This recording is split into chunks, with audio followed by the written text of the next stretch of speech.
자, 이번 이야기는 시청자 커버님께서 시들무에 찾아와 주셨고요. 오늘 커버님의 이야기는 어떤 무서운 이야기가 될지 여러분들과 함께 만나보도록 하겠습니다. 안녕하십니까. 아, 커버님 안녕하세요. 또 시들무에 네. 이렇게 찾아와 주셨고, 오늘 해주실 이야기는 어떤 이야기가 될까요? 오늘 얘기는 네.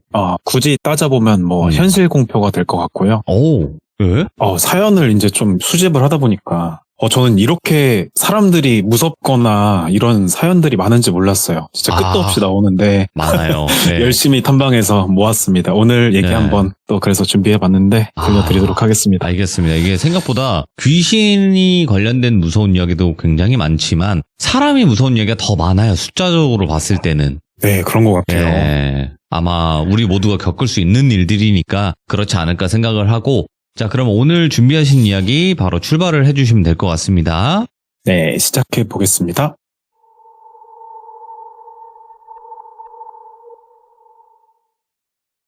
어떤 사람에 관한 얘기가 있어서 들고 와봤습니다.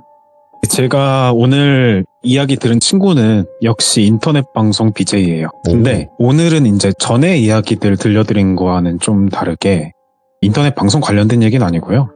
그 친구가 어렸을 때 겪었던 현실 공포라면 현실 공포라고 할 수 있는 이야기를 하나 준비해봤습니다. 자, 이제부터 그 친구 요청에 따라 이름을 오리라고 할게요. 우리 오리는 지역은 크게만 말씀드리자면 전라도의 한 시골 지역에서 어린 시절을 보냈다고 해요. 근데 그 마을이 참 작았대요. 그래서 한 5가구 제외하고는 다 어르신들만 계신 그런 분위기의 마을이었는데, 근데 그 어르신들이 계시지 않는 5가구 중에 한 가구에 30대 아저씨가 혼자 사는 가구가 있었대요. 아무튼 근데 이 마을에 어르신들만 계시다고 했잖아요. 그럼 애들도 적었을 거 아니냐고요. 예. 근데 그 얼마 안 되는 동네 아이들을 그 아저씨가, 이제부터 그 아저씨를 제가 이름을 재기 아저씨라고 불러볼게요. 재기 아저씨. 아이입니다. 그러니까 아이로 재기. 예, 맞습니다. 아무튼 그 재기 아저씨께서 항상 애들한테 참 따뜻하게 대해주시고, 술래잡기도 같이 하고, 그렇게 놀아주셨대요. 이제 그 당시 꼬마였던 우리는 막 이런 적도 있다고 해요.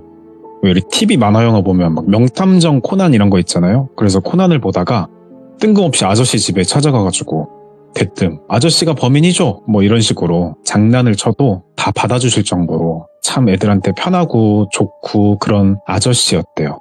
그만큼 아이들이 편하게 생각하고 아이들한테 참 잘 해주셨겠죠. 그분이 이제 일용직을 하고 계셔가지고 어른들이 나가는 시간에 아저씨가 집에 계셔서 애들이랑 놀아주고 그러는 게 가능하셨다고 해요. 게다가 또 그분이 마을에서 평판도 좋았어요. 마을 어르신들도 그냥 결혼 못한 노총각이다 하면서 사람이 참 저렇게 착한데 장가도 안 가고 애들만 좋아해서 어떡하냐고, 이제 그냥 애정 어린 그런 걱정, 나무람 이런 것도 해주시면서 이뻐하셨어요. 그래서 아저씨께서 밭일도 도와드리고 마을의 굳은 일도 솔선수범해서 하고 참 좋은 분이셨다고 해요. 근데 그러던 어느 날 언젠가부터 재기 아저씨가 좀 독특하다면 독특하다고 할까요? 그 특이한 습관이 하나가 생기셨다고 해요. 자, 그게 뭐냐? 해가 지기만 하면 집 밖을 나가서 어디론가 사라졌다가 새벽에 돌아온다는 거예요. 그걸 사람들이 대수롭지 않게 생각했는데 일이 반복이 되다 보니까 몇 번 이제 좀 발견이 됐는데, 그게 어딘고 하니 시내에 나가는 것 같은데 뭔가 한아름 사와서 집으로 사라졌는데 그 당시에는 그게 뭔지 몰랐대요. 근데 아무리 모르겠고 신경 안 쓰인다고 해도 그게 반복되다 보니까 오리가 물어봤나 봐요. 뭘 매일 그렇게 사오시냐고. 네. 그랬더니 주춤주춤 하면서 별거 아니라는 듯이 오리야 닭을 좀 사왔어 하시는 거예요. 그래서 닭이요? 그래서 잡아 드시는지 뭔진 모르겠지만 그렇게만 말했대요. 근데 그 닭이 막 살아있는 닭을 사온 건 아니고, 왜 우리 뭐라고 하죠? 조리용 닭, 생닭이라고 하나? 그거를 사왔대요.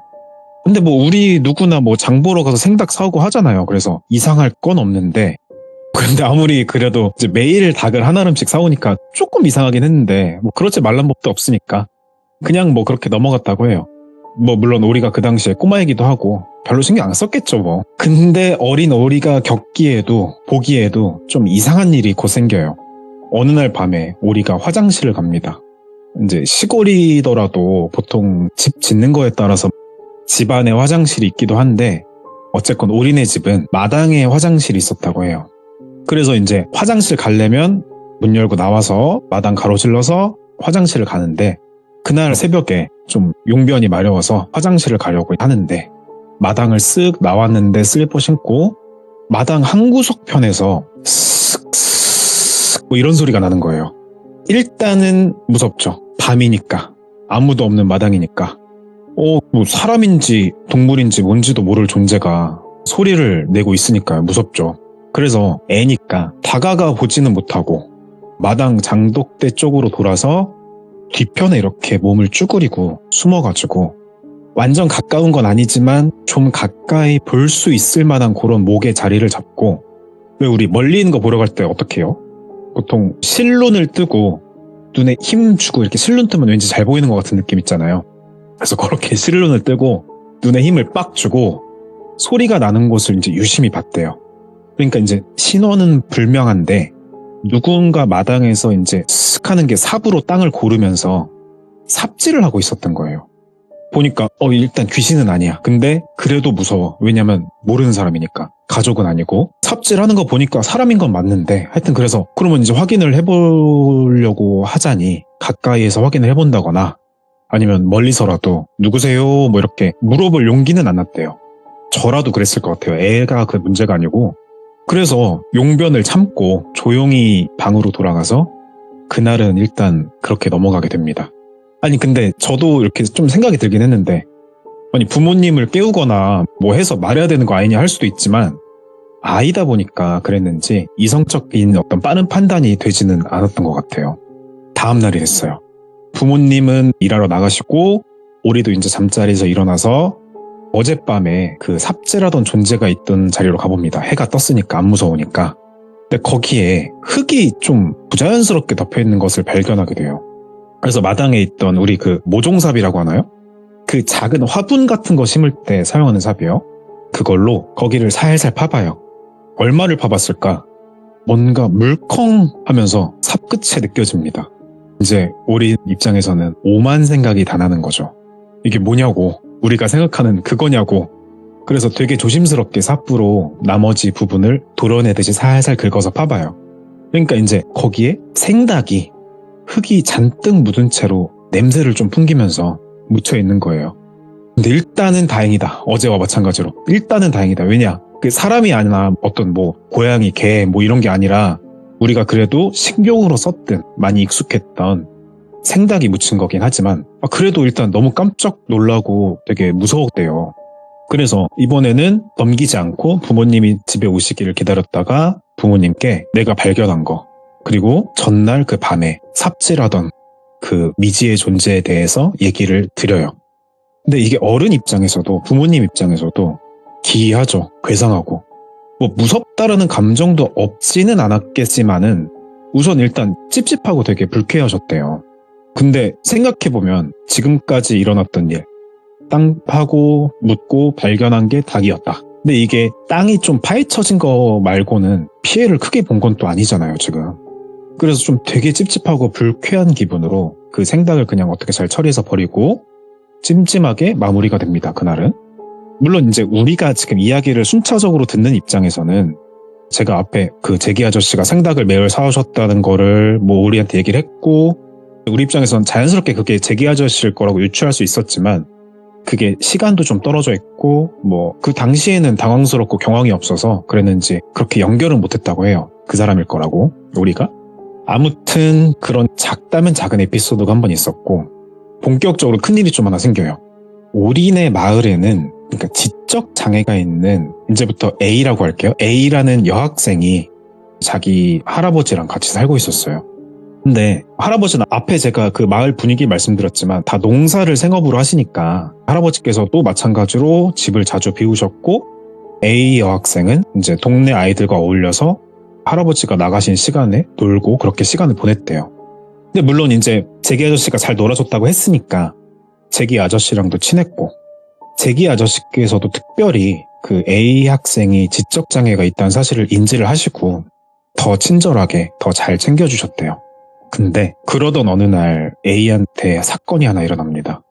제기 아저씨가 A 학생과 아이들이랑 놀던 중에 A 학생이 어떤 이제 방송에서 말씀드리기 어려운 그 여학생에게 일어날 수 있는 그 나쁜 몹쓸 범죄를 당했다는 것 같다는 어떤 정황상의 느낌을 받아가지고 경찰에 신고합니다. 근데 아저씨가 지목한 사람은 놀랍게도 A 여학생과 함께 지내는 할아버지가 좀 이상하다 이렇게 이야기를 했대요. 근데 할아버지가 좀 마을에서도 무뚝뚝하셨고 마을 사람들과 물론 제기 아저씨 포함한 마을 사람들과 모두랑 교류가 그렇게 많이 있던 분도 아니셨거든요. 그래서 어쨌건 이 할아버지가 A 학생에게 몹쓸 그런 짓을 한 것 같다고 진술합니다. 제기 아저씨는 특히나 아이들을 아끼셨고 잘 놀아주고 그러신 분이니까 적극적으로 수사에 협조를 하셨는데 한편 반대로 할아버지께서는 계속 무뚝뚝하게 대하면서 비협조적이셨대요. 말도 잘 안 하고.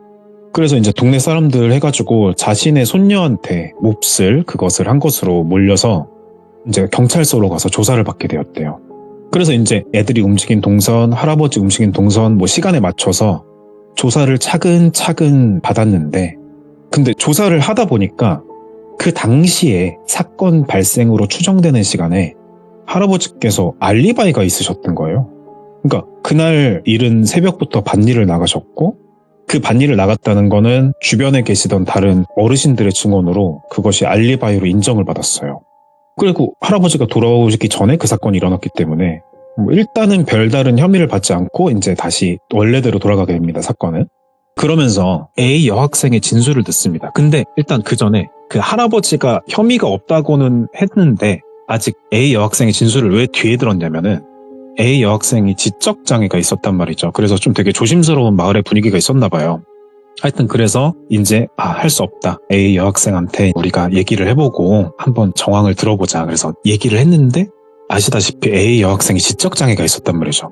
그래서 이제 돌봐주시는 선생님을 대동해서 조심스럽게 질문을 하고 대화를 조금씩 주고받았어요.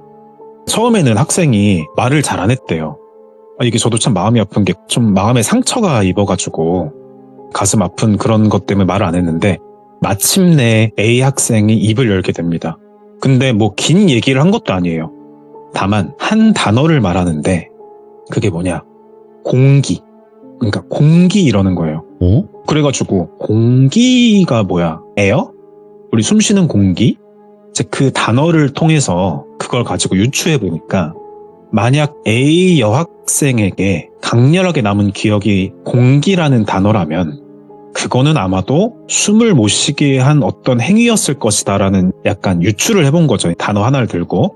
그러니까 우리가 보통 숨 쉴 때 산소를 들이마신다. 이게 정확한 표현이지만 뭐 공기가 부족해. 뭐 공기 좀 넣어봐 이러잖아요. 그래서 그 부분에 초점을 맞춰서 다시 차근차근 조사를 해봐요. 우선 그 A 여학생의 목에 뭐 호흡을 좀 불편하게 하게끔 어떤 그런 자국이 있었다거나 아니면 뭐 어떤 몹쓸 범죄와 관련된 다른 유추할 만한 단서가 있었는지 등을요. 근데 뭐 그런 것도 없었대요. 그래서 A 학생을 데리고 그날 동선을 다시 한번 차근차근 체크해봐요. 그래서 하나씩 차근차근 물어보면서 조사를 합니다. 근데 딱히 이상할 것은 없었어요. 그 행동들에. 근데 아침부터 이제 학생이 식사를 했고 동네 아이들과 마을 어귀에서 놀았고 그런 식으로 하나씩 소거를 해봤는데 한 타이밍에 시간이 비는 거예요. 그게 오히려 그 타이밍이 언제냐면 제기 아저씨가 그 학생을 구해서 신고한 그 순간에 뭐를 했는지가 모르겠는 거예요. 그래서 경찰 입장에서는 신고자라 할지라도 용의선상에서 빼놓을 수는 없었기 때문에 당시 제기 아저씨한테 무슨 일이 있었는지 신고 당시 시간부터 출동 때까지 전후로 이제 얼마나 같이 있었는지 뭐 여러 가지를 물어봐요. 근데 이제 제기 아저씨 입장에서는 내가 신고했는데 뭐 당황할 수 있죠. 만약에 진짜 아무 일이 없었다면. 그리고 뭐 당시에 CCTV가 집마다 있던 것도 아니고 증언에 의존해야 되는데 증언이라는 거는 A 여학생이 말한 거는 공기밖에 없었고 정황상 심증은 있지만 어떻게 특정할 수 있을 만한 증거가 없었던 거예요. 그래서 제기 아저씨한테 물어봤더니 나는 그날도 애들 놀아주고 시골 마을 같은 데 보면 그 정확한 단어 이름 모르겠는데 그 평상이라고 하나요? 그 넓은 그거 마루같이 뭔지 아시겠죠? 그런 걸 깔아두고 거기서 여학생을 데리고 있는데 내가 그냥 이상한 것 같아서 신고한 거다 이렇게 말을 하는데, 근데 여기서 중요한 실수라면 실수를 해요. 재기 아저씨가. 뭐냐, 그 여학생이랑 뭘 하고 놀았어요? 그랬는데 공기놀이.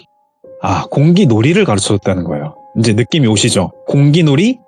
공기?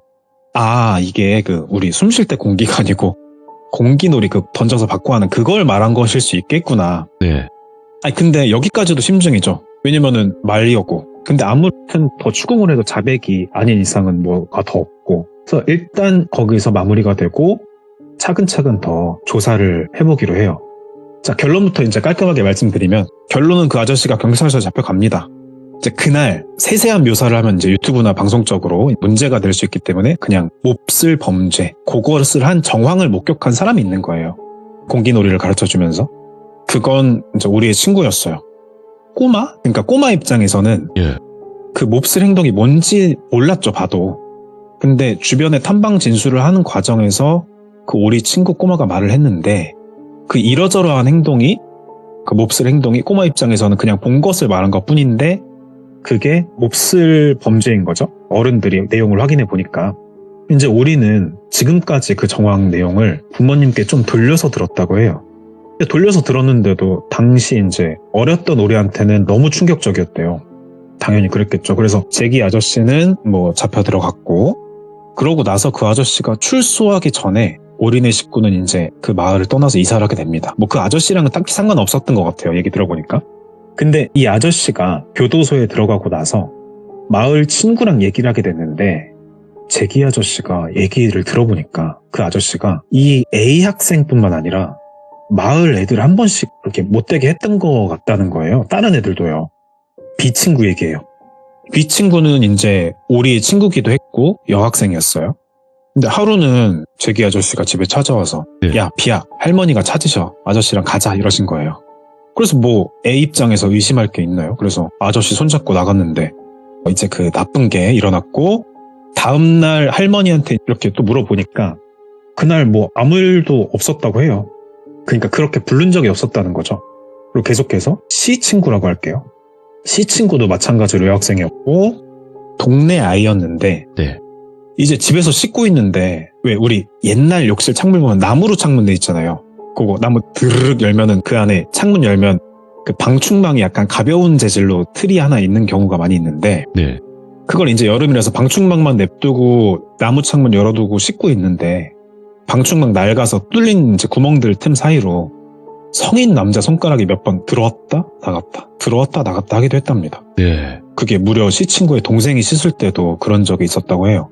그리고 C 친구가 또 한 번은 술래잡기를 하는데 아저씨가 강제로, 이제 그 아저씨 입장에선 술래 입장이라고 주장했겠죠. 그 아저씨는 강제로 너 잡았다 하고 껴안은 적도 있다고 해요. 그래서 아무튼 이제 그 사건이 있고, 아까 전에 그 올인은 이사 갔다고 했죠. 그리고 그 이사 가고 나서 사건이 있고 한 4년 정도 지났을까요? 올인의 가족은 이사를 갔지만 아직 마을에는 오리의 친할머니가 살고 계셔가지고 뭐 추석 명절 때 인사를 드리러 한번 갔대요. 그래서 오랜만에 가는 길이라서 시간이 지금 우린 연속해서 듣지만 4년이 지났잖아요. 그래서 옛날 일은 잊었고요. 그냥 할머니 뵐 생각에 뭐 반가운 마음, 기대, 설렘? 뭐 그런 마음으로 갔대요. 근데 마을에 이제 할머니 댁에 딱 주차하고 오랜만에 만나는 친구들도 있었을 것이고, 그래서 마을을 쭉 인사하고 돌아다니는데 네. 인상착의가 한번 어떤지 그려보셔도 좋을 것 같은데, 후줄근한 주황색 반팔에 좀 때가 낀 반팔에 회색으로 된 오브 바지, 그러니까 카고 바지를 입고, 이제 우리 어른들 신는 신발 그 샌들 같은 거 보면 가죽처럼 돼가지고 발목 감싸는 거 있잖아요. 그런 거 샌들, 맨발에 샌들을 신은 어떤 아저씨가 가까이 오시더래요. 진짜 우리는 순간 누군지 몰랐죠. 네. 그래서 가까이 오셔서 봤더니 아니나 다를까 재기 아저씨인 거예요. 근데 아저씨가 너무 안색이 좋은 채로 너무 반갑다고, 오랜만에 와서 좋다고 막 그렇게 웃으면서 손을 막 이렇게 흔들면서 인사를 하더래요. 발목에는 전자 발찌를 차고. 와, 우리는 소름이 쫙 끼쳐가지고, 특히 그 밝은 해맑은 인사가 지금은 또 안 잊혀지더래요.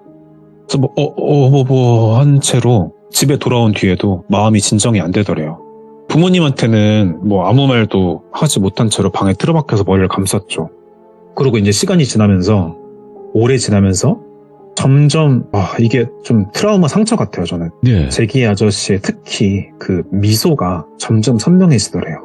마을이란 공간은 변하지 않았는데 오리와 또 다른 아이들도 마찬가지겠죠. 그들 입장에서는 그 마을이 더 이상 어린 시절의 안식처는 아니었던 거죠. 근데 제가 좀 그 친구한테 이제 외람된 실례일 수도 있지만 질문을 걱정되는 마음에 앞서서 물어봤어요, 조심스럽게. 그러니까 너는 괜찮았냐고. 그랬더니 우리가 이제 나는 그 아저씨가 나한테는 건든 기억이 없단 말이야, 이러는 거예요. 그래서 왜일까 생각을 해봤다는데 그때 우리가 유독 동네 오빠들이랑 같이 여학생인데 축구를 그렇게 즐겨 했었대요. 근데 제기 아저씨가 이게 언니들이랑 있을 때는 와서 말을 좀 걸고 놀고 그랬는데 이상하게 축구할 때는 그냥 가만히 지켜보다가 갔대요. 그래서 우리가 그때 그거 이후로 처음으로 느낀 게 있다고 해요. 이런 일이 뉴스나 영화에서만 보는 게 아니라 이런 몹쓸 범죄가 우리 현재 삶에서 진짜 일어날 수 있는 일이구나, 이걸 알게 됐다고 합니다. 그전에 뭐 학교에서도 교육을 할 것이고 뭐 가까운 사람이 몹쓸 범죄를 당할 수 있다, 이런 걸 누가 얘기를 해줘도 뭔가 어려서 그랬는지 모르겠지만 뭐 사실 저도 그래요. 저도 이제 좀 분개하고 그런 건 있어도 이렇게 자주 와닿거나 그런 적은 없었는데 이번 제기 아저씨 사건을 겪고 그걸 뼈저리게 느끼게 됐다고 합니다. 그리고 이제 풀어야 될 얘기가 하나 남았죠. 앞에 제가 생닭 이야기 말씀드렸잖아요. 그 생닭이 뭐였냐. 일단 그거는 이제 오리 집에서 발견이 되었고, 근데 추후에 마을의 여러 집 마당에서 그 생닭이 발견이 되었다고 해요, 나중에. 근데 그게 뭐 우연일까요? 아마 아니겠죠. 뭐냐면 그 생닭을 묻거나 아니면 구석에 두었기도 했대요. 둔 집의 아이들이 그 나쁜 걸 당했다는 거예요. 그러니까 이제 타겟으로 정한 상대에게 우리 왜 뭐 괴담 같은 거 보면은 범죄하는 그 아파트 현관문에 뭐 매직펜 칠한다 이런 얘기 있잖아요. 네. 그런 거 마냥 타겟으로 정한 상대에게 표식같이 남겼다고 합니다. 근데 왜 생닭일까? 왜 생닭일까? 그거에 대해서 이제 들어봤는데 닭이 털을 뽑고 손질을 하면 예. 그렇게 뽀얗대요. 뭐야, 이거는 좀 여기까지만 설명하겠습니다. 예. 네네. 아무튼 오리는 불행 중 진짜 다행히도 어떻게 보면 표적이었을 수도 있는데 그 몹쓸 범죄를 피해갈 수 있었던 거죠. 예.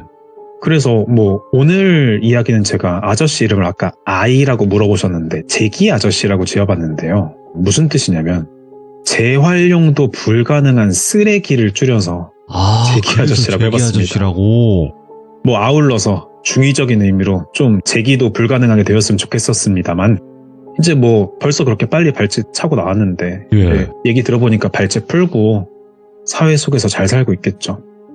그런 좀 뭐 제 입장에서는 진짜 화도 많이 나고 좀 이게 글쎄요, 무슨 뭐 폭력이긴 한데 약간 네. 뭐 칼 들고 싸우고 긴박하게 달리고 추격은 아니지만 저는 엄청 소름이 쫙쫙 끼치면서 공포스러웠거든요. 그래서 이런 얘기가 있어서 여러분들 모두 이제 항상 경각심 가지고, 물론 한 사람이 나쁘지만 조심하시길 바란다면서 얘기 한번 들은 게 있어서 준비해봤습니다. 야, 아니 너무 충격적이고, 그리고 여기서 조금만 덧붙이자면 제 지인이 그 전자발찌 채우는 일을 했었어요. 근데 제가 이제 네네. 그 친구에게 물어봤을 때 더 네. 충격적인 걸 들었던 거는 반성하는 사람을 한 명도 본 적이 없었다라고 했어요. 반성을 안 한다고요? 예, 진짜 반성하는 사람 본 적 없고, 그리고 또 저지르고 들어갔다 나오지 뭐 이렇게 얘기를 한 걸 들은 적도 있다고 하더라고요. 그 발찌를 풀고 이제 사회생활 하다가 또 걸리면 또 발찌를 차는 건가요, 그게? 그 발찌를 풀면 바로 연락이 가고 바로 쫓아가요. 그쵸. 그 영화도 나왔어요, 최근에. 그 넷플릭스에 나온 실무도관 것 같은데. 실무, 네. 맞습니다. 네. 그것만 보셔도 아시겠지만, 그러니까 그거를 계속 모니터링을 하고 있단 말인 건데, 이제 새로 뭐 채우러 다녀야 되는 경우가 많아요. 근데 거기서 그런 사람들을 직접 만나고 채우러 다니는데 거기서 이제 대놓고 얘기하는 경우가 많다고 하더라고요. 실제로는요, 여러분 상상도 못할 만큼 충격적인 일들이 많아요. 근데 뭐 보통 본인들은 억울하다 하는 게 있었는데 전 이번에 좀 소름 끼쳤던 게 너무 네. 반갑게 자기 억울한 것도 없고 당한 것도 없다는 듯이 반갑게 인사를 이렇게 손 흔들면서 했다는 게 저는 야, 좀 되게 소름 끼쳤었습니다. 그게 아마 그런 부분이지 않을까 생각을 하고 오늘 커버님의 이야기 너무나 충격적이지만 그래도 불편하지만 알아야 하는 지금의 현실의 문제지 않을까 이렇게 생각을 합니다. 너무 감사드립니다, 커버님. 네, 감사합니다. 네, 고맙습니다. 네. 이게 내가 겪지 않는다고 해서 범죄나 뭐 이런 것들이 공포가 아닌 게 아니에요, 여러분들. 이게 내 가족이 될 수도 있고 내 자녀가 될 수도 있고 정말 섬뜩한 일이거든요. 네, 다시는 있어서도 안 되는 일이고 그래서 여러분들도 항상 조심하시길 바랍니다. 시청해주신 모든 분들 감사드립니다. 고맙습니다.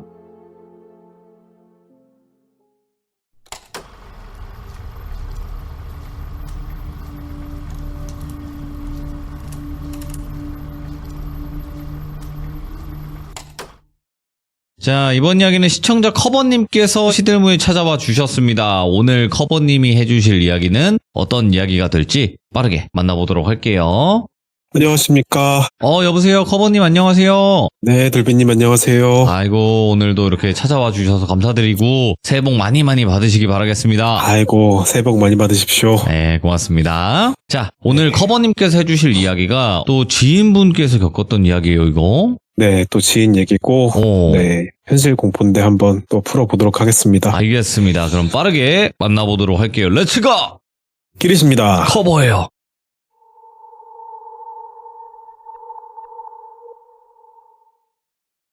오늘 이야기는 말씀드린 대로 현실 공포고요. 어떻게 보면 여러분 주위에서도 일어날지도 모를 만한 이야기다 생각이 들어요. 그러니까요. 물론 절대 일어나서 안 되겠지만요. 그런 의미에서 이 얘기는 공포기도 하지만 얘기를 듣고 항상 조심하시기를 바라는 마음에서 한번 들고 와봤습니다. 자, 이제 얘기 들려준 사람은 제가 뭐 인터넷 방송도 했고 음악도 전공해서 활동을 했어요. 그래서 제가 이제 소속사가 작게 있어요. 그래서 거기 소속사의 여자 대리님, 저보다는 좀 어리시고 30대 분이 계신데 제가 이런 유튜브 참여한다고 하니까 궁금하다 뭐 이런 식으로 대화를 하다가 마침 지난주 제가 참여를 하기 전에 대화를 나누고 있었는데 뭐 그럼 나 오늘 하니까 그거 들어봐라 했다가 이 친구가 듣더니 지도 용기를 내서 사연을 하나 만들어줬습니다. 오호. 제가 이제 사연을 수집할 때 루틴이 하나 생겼어요.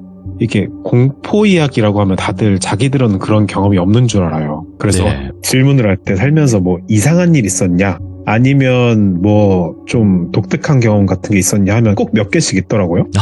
신기하게 생각해보다가. 없는 경우, 네, 신기하게 없는 경우가 없어요. 그게 본인들 입장에선 그렇게 공포가 아닌데 듣는 경우에 공포인 경우가 상당수 많더라고요.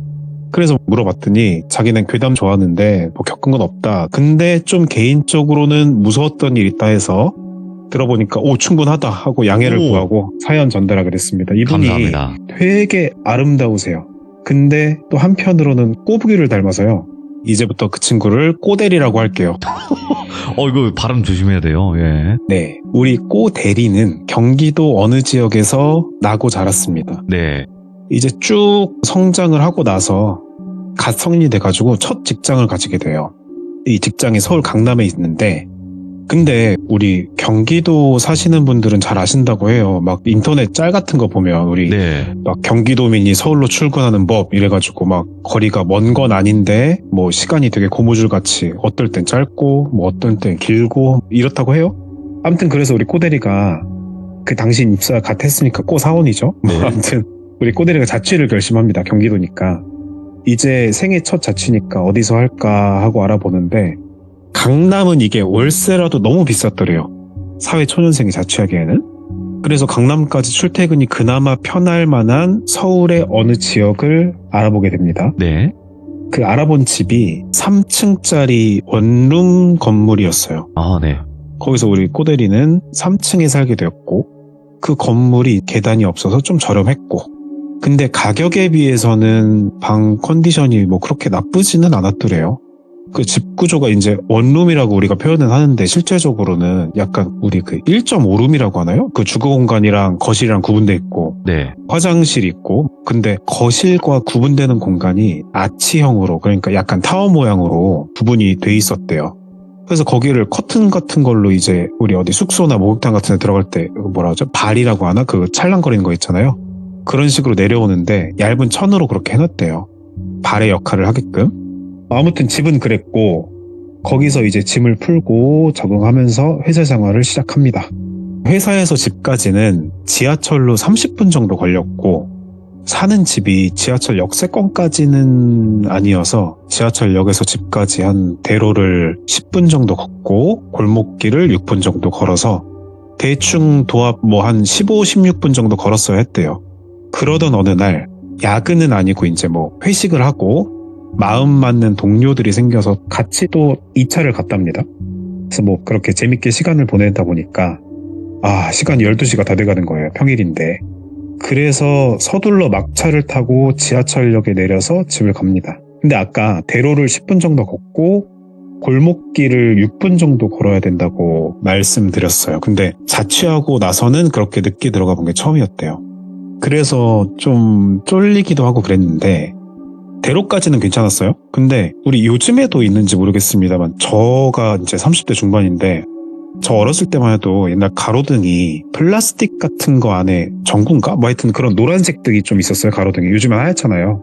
그게 딱 가로등은 아니고 전봇대에 붙어있는 그런 등 같은 건데 그게 골목에 뜨문뜨문 켜져 있었더래요. 앞을 못 볼 정도는 아닌데 뭐 그렇다고 그렇게 밝지도 않은 느낌으로. 아무튼 그래서 그 골목을 지나가는데 자 이제 골목이 그렇게 큰 건 아닌데 그래도 차가 2대 정도 양측으로 오갈 수 있는 골목. 근데 차들이 많이 돼서 그쪽에 차가 뭐 1대 정도 지나갈 폭의 그런 우리 흔한 골목이었대요. 그러니까 폭이 뭐 완전 넓은 건 아니었죠. 꼬대리가 그래도 차가 올 수도 있으니까 주변을 잘 둘러보면서 분명 앞뒤에 양옆에서 차가 없는 걸 확인하고 걷고 있었대요. 근데 갑자기 뭔가 이상해서 느낌이 싸해가지고 싹 하고 주변을 봤는데 차 한 대가 골목치고는 너무 빠르게 와서 깜짝 놀라가지고 빠르게 피했대요. 근데 살짝 그 차의 사이드미러에 팔이 부딪힌 거예요. 예. 근데 이게 막 골절, 뭐 상처 이런 게 아니고 그냥 패딩이 촥 소리 날 정도로 스치긴 스쳤는데 다친 건 전혀 아니고 이렇게 된 거예요. 그 차가 섰고 차에는 웬 중년 좀 안 돼 보인 아저씨가 운전하고 계셨는데 차에 그 라이트도 안 켜고 그러고 있다가 뭐 차를 세우고 내려서 급하게 꼬대리 쪽으로 오더니만 네.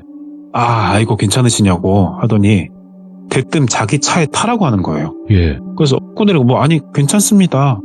안 다쳤고 그냥 옷이 스쳤어요. 그냥 가셔요. 했는데 계속 아저씨가 아니다고 차에 타셔야 된다고 이렇게 괜찮다고 하고 나중에 뭐 신고할까 봐 그런다고 병원 꼭 동행해서 가야 될 것 같다 그렇게 말을 하더래요. 예. 근데 뭐 맞는 말이긴 하죠. 왜냐면 이런 식으로 넘어갔다 나중에 피해자가 신고하면 뺑소니 되는 경우도 있고 뭐 그렇다 하더라고요. 근데 그래서 꼬대리가 아니 진짜 괜찮고 신고 안 하겠다. 그러니까 가시라고 그랬는데 계속 차에 타라고 막 꼬대리는 가라고 하고 옥신각신 신경을 하고 있었어요. 그래서 꼬대리가 아니 아저씨 지금 이러시는 게 더 무섭다고. 그러니까 나 신고 절대 안 할 테니까 그냥 가시라고 하면서 이제는 소리를 꽤 질렀대요. 그러고 성큼성큼 자기 집을 향해서 걷다가 네. 괜시리 무서워서 좀 뛰었대요. 그러다가 이제 문득 뒤를 돌아봤는데 아니 그 아저씨가 차를 내버려두고 문 열은 것도 안 닫은 채로 내버려두고 막 뛰어서 쫓아오더라는 거예요. 그러면서 막 툭툭 치면서 아니 이리 와보라고 막 이러더래요. 그래서 어떻게 뿌리치고 막 계단 올라가서 문을 쾅 닫고 그러니까 뭐 아저씨가 안 쫓아오더래요. 그래서 그렇게 좀 가쁜 숨을 진정시키고 근데 쫓아와서 집 좀 노출됐네 뭐 이런 기분도 들면서 찝찝한 채로 그냥 그렇게 마무리가 됩니다. 그래서 그날은 그렇게 문 꽝 닫고 이렇게 있으니까 별일은 없었고 그리고 며칠 지나서도 별일이 없고 그 사건은 차차 이제 잊혀져 가고 다시 우리 꼬대리는 회사 생활 열심히 하게 됩니다. 근데 꼬대리 회사 입사 동료 중에 여자분이고 또래라서 되게 동병상련을 겪은 꼬대리 친구니까 꼬블리라는 직장 동료이자 친구가 있었어요. 근데 이 친구랑 같이 동거를 하는 건 아닌데 그래도 걸어서 갈 만한 거리에 집을 구해서 근데 그 친구는 아예 지방 사람이라 연고가 이제 아예 없는 서울에서 자취를 했대요. 그러다 네. 보니까 연고가 없다 보니까 의지할 사람이 꼬대리였고 둘이 되게 단짝 친구처럼 붙어나였다고 합니다. 아니 그래서 퇴근하고 뭐 식사도 같이 하고 대중교통 겹치는 데까지는 같이 지하철 타고 가고 그런 생활을 하고 있었다고 해요. 하루는 어느 날과 마찬가지로 꼬블리랑 꼬대리가 같이 퇴근하고 그 올리브영 갈 일이 있었대요. 화장품 네. 팔고 뭐 근데 아시죠? 거기서 뭐 가볍게 쇼핑을 하고 헤어져서 집에 갑니다. 뭐 집에 가는 길이니까 또 그 골목길을 지나게 돼요. 근데 전에 그 사건이 일어난 지도 뭐 한 달 반 가량 지났었고 매일 퇴근해서 가는 길 중에 하나니까 골목길이다 보니까 별 생각이 없었대요. 근데 그 집 앞에 흔한 차종인데, 그러니까 구형 아반떼라고 해볼게요. 그런 흔한 회색 세단 한 대가 주차가 돼 있었는데 거기가 원룸촌이고 뭐 학생이나 이렇게 초년생들 사는 데니까 주차장 없고, 그래서 딱히 그 시간에 왜 차가 주차되고 그러진 않았어서 차가 있네? 뭐 그 정도 생각하고 집으로 들어가려고 하는데 그 차 뒤에 어떤 아저씨가 앉아 계시는 거예요. 그래서 꼬대리가 거기를 지나치니까 갑자기 벌떡 일어나더니 뛰는 건 아닌데 약간 빠른 걸음으로 그 꼬대리 가는 방향에 맞춰서 저벅저벅 걸음을 맞추더래요. 예. 그래서 꼬블리한테 전화를 겁니다, 꼬대리가. 그래서 뭐 시덥잖은 얘기를 하되 크게 내용이 들릴 수 있도록 그렇게 통화를 했대요. 그랬더니 그 아저씨가 뭐 아무 일도 없었다는 듯이 다시 돌아가서 주차된 차 뒤에 다시 쭈그리고 앉는 거예요. 네? 근데 그때는 뭐야 했지만 되게 많이 무서웠대요. 신고를 했어야 했는데 뭐 이런 종류 이제 사연이 늘 그렇듯이 신고할 거리가 없잖아요. 뭐 내 쪽으로 빠르게 걸어왔어요. 뭐 이러고 신고할 것도 아니고. 그렇게 두 번째 찜찜한 일이 발생합니다. 여기서 제가 질문을 하나 했어요. 그 맥락 짚고 넘어가느라고. 왜냐면 그 첫 번째 일의 아저씨랑 네. 두 번째 일의 아저씨가 동일 인물이더냐? 그랬더니 모르겠대요. 근데 그게 마스크를 썼다거나 뭐 얼굴을 뒤집어 쓰고 가린 것도 아닌데도 기억이 안 나더래요. 그래서 뭐 당시 상황들에서 당사자가 되게 당황하고 그러면 기억이 안 나는 것도 뭐 이해는 갑니다. 아무튼 그렇게 두 번째 찜찜한 일 지나갑니다. 그때가 아까 뭐 패딩이 멎다고 말씀도 드렸지만 겨울이었는데 여느 회사가 그렇듯이 지금 저도 얼마 전 연말 때 참 바빠서 시참도 못하고 했습니다만은 회사들이 연말에 일들이 그렇게 많아요. 호텔이도 마찬가지로 연말에 그렇게 바빴대요. 그래서 야근을 하는 경우가 많았는데 아무래도 거기 회사가 좀 작은 데였는데 그러다 보니까 부서가 많진 않았더래요. 그래서 꼬데리네 부서는 연말에 처리할 업무가 많이 있는 부서라서 거기는 직급이 팀원 있고, 그러니까 일반 사원이고 그 위에 과장님 그리고 그 팀의 장, 그러니까 팀장님이 있는 구조였대요. 꼬데리 친구 꼬블리는 다른 부서였고, 근데 거기서 과장님이 계셔요. 그냥 이제부터 이 사람을 대충 뭐 김 과장님 이렇게 부른다고 치면 그분이 그때 당시 나이로 20대 후반 뭐 30대 초반쯤 되셨던 걸로 기억한다고 하는데 그때 꼬대리보다 나이 차이가 꽤 나는데도 되게 뭐 훈훈하고 좋은 분이셨대요. 근데 그분이 뭐 구태여 야근 안 해도 같이 안 해도 되는데 그렇게 챙겨주시면서 같이 야근도 하고 커피나 그런 것도 소소하게 같이 하면서 되게 친해졌대요. 그래서 여기서 또 한번 제가 물어봤죠. 뭔 일 생겼냐?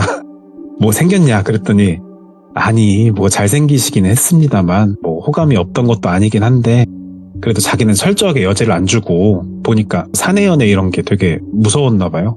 조심스럽고. 그래서 뭐 발전하고 그렇진 않았대요. 근데 어느 날은 그 김 과장님이 선을 넘은 거죠. 그러니까 우리가 뭐 흔히 대화할 때 말하는 선 넘네? 하고 뭐 이런 식으로 예의를 지키지 않았다 이게 아니고 뭐 남녀 관계에서 밀당거나 뭐 아니면 뭐 서로 조심스럽게 대하고 하다가 어느 정도 그 마음의 선을 좀 넘어서 표현을 하게 되었다. 뭐 그런 의미로 선을 넘은 거예요. 어떤 식으로 했냐? 그날 일이 뭐 한 대충 9시쯤 마감을 칠 것 같더래요. 근데 그 선 넘은 게 심야 영화를 보자는 거예요. 근데 이게 있어요. 그 회사 생활에서 이게 분명 사적인 어떤 요구라면 요구라고 할 수 있잖아요. 근데 네. 그거에 대해서 뭐 사람마다 다른 걸 수도 있지만은 꼬대리 성격일 수도 있겠죠? 아무튼 그게 되게 거절이 힘들더래요. 네. 그래서 쭈뼛쭈뼛 하고 있는데 김 과장이 뭐 데이트하자는 것도 아니고 뭐 그냥 꺼낸 말인데 부담스럽나 보네. 그래요 뭐 일 봐요. 그러고 이렇게 가볍게 하고 그날은 먼저 퇴근을 하더래요. 근데 문제는 이게 며칠마다 한 번씩 점점 약간 개인 간의 선을 살짝 넘는 마음 표현을 하는 거죠. 김 과장이. 밤에 밥에다 간술? 저는 간술이라는 말을 처음 들었는데 이게 뭐 간단하게 술 한 잔 이런 뜻이래요. 그래서 간술할까? 뭐 이렇게 한 3번 정도 더 요청을 했다고 해요. 그때마다 당황하니까 이제 자기가 알아서 철회를 하고 그렇게 한 3번 하다 하루는 집에 데려다 주겠다는 거예요. 그래가지고 이제 내가 확실히 선을 딱 그어드려야겠다. 자꾸 이렇게 소극적으로 내가 쭈뼛쭈뼛 하니까 더 이러시는 것 같다라고 생각을 해서 아니요, 저 대중교통이 편입니다. 마음만 감사히 받겠습니다. 이렇게 딱 말을 한 거예요. 용기를 내서. 아니 그랬더니 김 과장이 대뜸 꼬대리님 아니 야 꼬대리야 이거 좀 너무하다고 생각하네? 아니 내가 뭐 연애하자고 한 것도 아니고 그냥 호의를 베푸는데 이런 식으로 나오는 건 좀 아니지? 뭐 아무튼 알겠고 일 마무리 잘 하라고 뭐 그러고 횡 가고 나서 그 다음부터는 일체 꼭 필요한 업무적인 말이 아니면 말도 안 걸고 예. 뭐 당연히 뭐 야근 같이 해주고 그런 것도 없더래요. 그런 그 김 과장의 태도가 신경은 쓰이는데 뭐 딱히 솔직히 말해서 꼬대리가 잘못한 거 하나도 없잖아요. 네. 그래서 그렇게 또 다사다난한 연말을 마무리합니다. 그렇게 어떻게 해서 시간이 지나고 새해가 되고 좀 바쁜 게 풀려서 야근 없이 일상적인 출퇴근을 하면서 이제 회사에 적응을 인지하 좀 하겠더래요. 근데 그 어느 날도 여느 때와 마찬가지로 퇴근을 하고 우리 집에서 뭐 다 그러잖아요. 뭐 퍼즐러 있다가 씻고 집안일 마지못해 하고 그러고 있었대요. 그래서 뭐 할 거 하고 화장실에서 꼬대리가 양치를 하고 있는데 꼬대리네 집에 화장실에 창문이 하나 있어요. 대로 쪽으로. 근데 그때가 밤이었는데 바깥이 너무 시끄러웠다는 거예요. 예. 남자 목소리인데 중얼중얼 거리는 소리가 계속해서 났는데 그게 막 빠르게 속삭이면서 뭐 슈슈슈슈슈 하면서 마치 혼자 무슨 기도문 외우는 듯이 중얼거리면서 혼잣말하는 느낌 있잖아요. 뭐 그런 느낌으로 너무 시끄럽게 굴어서 꼬대리가 아 뭐야 하고 밖을 내다보려고 하려는 찰나 거기서 순간 몸이 굳습니다. 왜냐 아까 제가 꼬대리 집 구조 말씀드렸죠. 거기가 몇 층인지 혹시 기억하시나요? 3층이었단 말이죠. 맞아요. 근데 그 중얼거리는 소리가 멀리서가 아니고 바로 앞에서 들리는 거예요. 이게 말이 안 되잖아요. 그래서 조심스럽게 창문으로 가서 살짝 봅니다. 그랬더니 영가 막 이런 게 나온 게 아니고 사람이었대요. 근데 사람이 어떻게 3층에 있냐? 그랬더니 벽에 사람이 매달려서 중얼중얼 거리면서 벽에 무슨 관 같은 게 있는데 예. 그 파이프라고 하나 그런 걸 잡고 창문 바로 밑에 있는 거예요. 그런 바깥으로 나 있는 파이프 같은 걸 잡고 기어 올라온 거죠. 그래서 깜짝을 놀래가지고 당황해서 화장실을 박차고 나갔어요. 그래서 어쩔 줄 몰라 하면서 일단 핸드폰을 찾고 있는데 그 화장실 안쪽에서 뿡 하는 소리가 들리면서 막 뭐 화장창 깨부수고 하는 소리가 나더래요. 아무래도 창문 통해서 화장실로 들어온 것 같죠? 그리고 또 아까 제가 방구조 설명드릴 때 1.5룸 비슷한 거라고 말씀드리긴 했는데 화장실이 현관문 쪽에 있었어요. 그러니까 현관문 화장실 붙어있고 그 중간에 통로 막혀있고 그 안에 방이 있는 건데 꼬대리는 핸드폰을 찾으러 방 안쪽을 찾고 있던 상황이었어요. 그러니까 밖으로 나가려고 하면 현관문으로 가려면 화장실을 지나쳐야 하는 상황인 거예요. 근데 방에 있다 보니까 뛰쳐나갈 용기가 안 나더래요. 화장실 앞으로 해서 막 튀어나오고 그럴 수도 있으니까. 예. 그래서 급하게 절친 꼬블리한테 전화를 걸었는데 받지를 않는 거예요. 그렇게 뭐 안절부절 하는데 아까 말씀드릴 때 그 방과 입구 쪽을 구분짓는 그 통로 연결 부위 거기가 이제 아치형돼 있다고 말씀드렸고 네. 입주할 때 거기를 얇은 천 같은 걸로 발삼아서 매달아놨다고 했잖아요. 그러고 안절부절하고 있는데 그 천 뒤로 사람 실루엣이 슬쩍 비추는 거예요.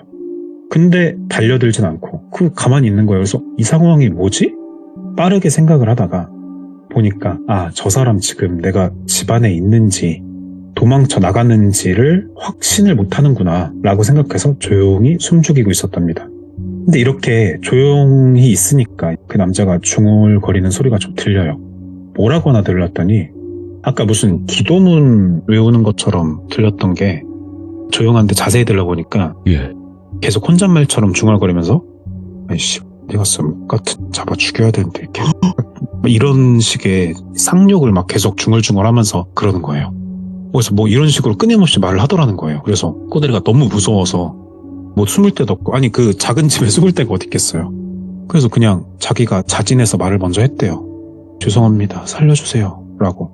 그래서 근데 왜 그걸 자진해서 말하냐 물어봤더니 꼬대리는 이 사람이 내가 아는 사람일 거다라고 생각했대요. 그러니까 이때까지 그 자기 나름 생각으로는 이 사람 실루엣을 제대로 못 봤지만 김 과장일 수 있겠다 예. 라고 생각을 하고 있었던 거예요.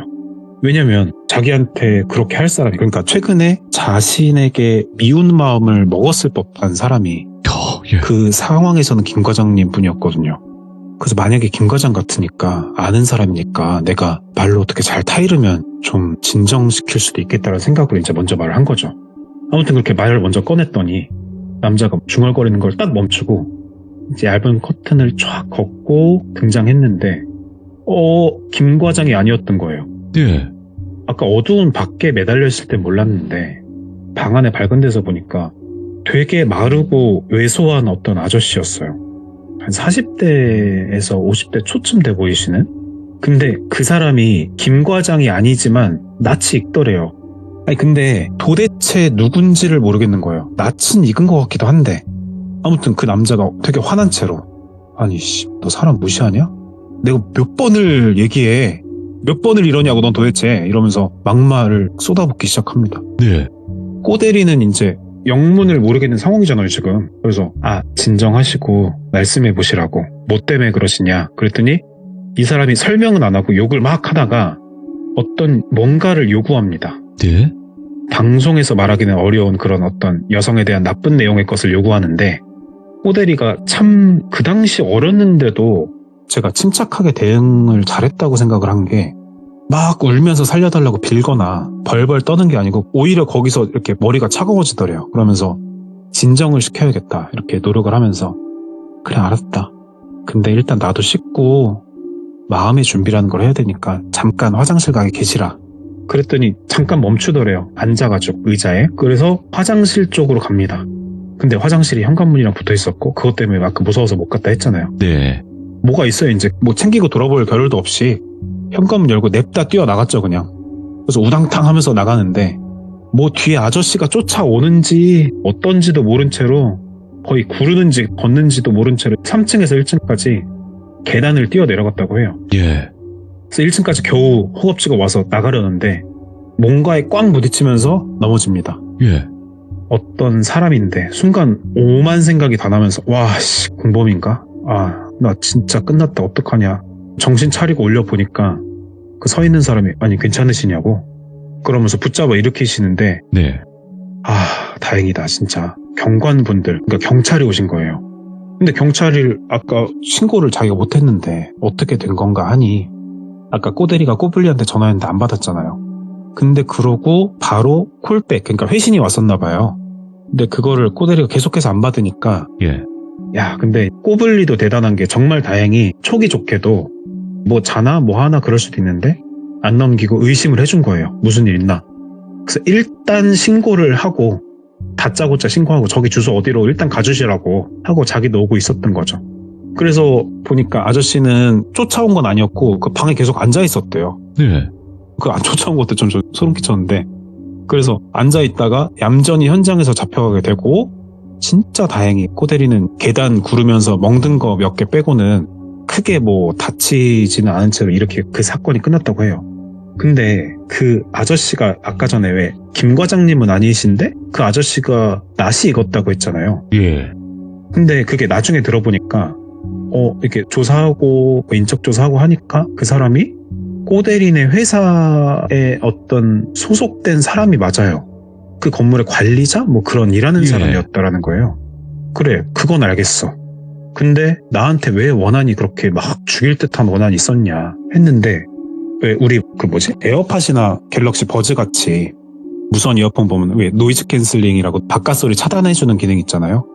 이제 꼬대리도 무선 이어폰을 꼽은 채로 그러고 다녔는데 예. 이게 되게 사소하다면 사소한 것이 계기가 됐던 거예요. 뭐냐? 그 관리자가 꼬대리 보고 매력을 느꼈는지 어땠는지 모르겠는데 하여튼 몇 번 인사를 했더래요. 자기 딴에는. 근데 꼬대리가 노이즈 캔슬링 걸고 걸어가느라 당연히 못 봤으니까 그 사람 입장에서는 꼬대리가 예쁘게 생겼는데 차갑게 무시를 했다. 그러다 보니까 저는 이게 자격지심이라고 생각하거든요. 자기를 무시하나? 이런 생각이 들어서 그걸 마음에 담아놓고 혼자 화를 샀다가 이제 그게 망상에 막 화에 이런 게 쌓여서 가다가 몰래 집까지 따라가는 집까지 한 겁니다. 그래서 앞전에 그 차로 살짝 스치고 자기 차를 타려고 한 것도 예. 우연이 아니었고 자 꼬대리 집을 몇 번 지하철 타고 쫓아갔다가 나중에 차로 대기하다가 그런 짓을 벌였던 거예요. 이제 예. 이성이 없는 거죠. 제가 여기서 좀 무서웠던 거는 진짜 예. 이게 우리가 살면서 어떤 악의를 가지고 행동을 하지 않더라도 그리고 아니면 무심히 지나친 어떤 무심한 것도 아니고 우리가 인지도 못한 그냥 어떤 내 시야에서 벌어지지도 않은 일로 인해 누구는 그거에 대해 이런 식으로 확대 해석을 하고 혼자 나한테 살의를 가질 정도의 원한을 품고 예. 이럴 수 있다는 점이 전 진짜 그게 무서웠어요. 예. 아무튼 꼬대리는 그 일을 겪고 물론 그 지역이나 동네의 문제는 아니었죠. 당연히 트라우마도 생기고 근데 무섭기도 하니까 바로 네. 이사 갔다고 합니다. 그리고 뭐 다행히 지금까지는 그런 큰일 없이 잘 지내고 있다고 해요. 그 김 과장 같은 경우는 네. 제가 물어봤는데 혹시 그 미친놈의 관리자랑 연관이 돼서 뭐 지시했다거나 아니면 뭐 작당을 했다거나 그런 거 아니냐 이렇게 확인해봤는데 전혀 상관이 없었다고 하네요. 그래서 김 과정은 제가 사연 정리하면서 본의 아니게 얘기해서 맥커핀처럼 등장하게 됐는데 예. 사회생활하면서 뭐 그런 직장 상사와의 사람 관계도 저는 저 얘기만 들었을 때도 약간 좀 어려운 것 같다 생각도 좀 드네요.